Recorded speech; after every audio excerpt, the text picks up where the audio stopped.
Саламатсыздарбы, урматтуу депутаттар. Биз Бишкек шаарынын ороп турган кара түтүн боюнча бир гана ушул кышындасы келгенде коңгуроону чалабыз, айтабыз дейбиз, бирок ошону менен гана чектелип калып, тиешелүү иш-чаралар жүргүзүлбөй, кайра эле ушул маселеге жыл сайын айланып келүү бул салт болуп баратат да.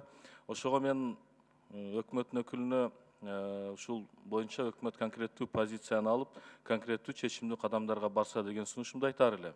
Себеби дегенде, мына айланада тегерегинде Бишкек шаарында толугу менен ушул резинаны бүгүнкү күнү жагышат. Толугу менен пластикалык посудалар жагылат. Ушунун баарына мыйзам чегинде чектөө киргизүүгө убакыт келди деп ойлоймун. Ошол эле тиешелүү выхлопной газ чыгарып аткан, биздин талаптарга жооп бербей турган автоунааларды, эскилиги жеткен автоунааларды жана ошондой эле биздин талапка жооп бере турган ГСМдерди киргизүү боюнча өкмөт тиешелүү токтомдорду кабыл алып, жана жогорку кеңешке тиешелүү мыйзам долбоорлорун сунуштаса, жогорку кеңеш колдоп бермек. Ошол эле пластикалык посудаларды ала турган болсок, бүгүнкү күнү кайсыл жерде гана колдонбой атат. Бала бакчадан баштап, больница, тамак аш жай, мынол Ош Бишкек жолунун тегерегин карасак, ошондой эле көлгө бара турган жолду карасак, тегереги толугу менен бүгүнкү күнү пластикалык посуда менен каптап кеткен. Биз бара-бара бул пластикалык посудадан дагы арылуу боюнча иш-чараларды этап менен жүргүзүүгө убакыт келди деп эсептеймин. Экинчи айта турган маселе, бир жыл мурун ушул Бишкек шаарында жайгашкан Ысыкөл гостиница боюнча дагы маселе көтөрүлдү эле. Андан бери Дастанбек Арсбекович тиешелүү комиссия түзүлдү, бирок эч кандай жыйынтыкка келген жок. Бир жылдан бери жөнөкөй эле отфутболивание.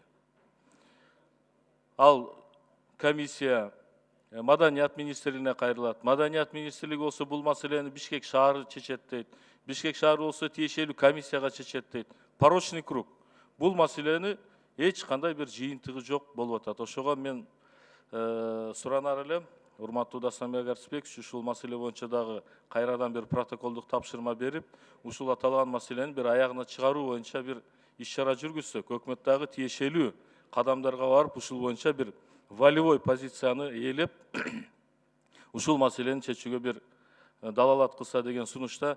Ал эмне үчүн бүгүн чечилбей атат? Себеби дегенде, ал комиссия убагында ушул Нарын ресторанына дагы ошондой историко-архитектурный списоктон чыгаруу боюнча иштешип, бүгүнкү күнү алар дагы суракта жүрөт. Ошон үчүн бүгүнкү күнү бул боюнча эч ким жоопкерчиликти алып, жоопкерчиликтүү бир кадамга бара албай атат. Ошон үчүн бул боюнча дагы өкмөт бир позицияңыздарды билдирип койсоңуздар туура болмок. Рахмат.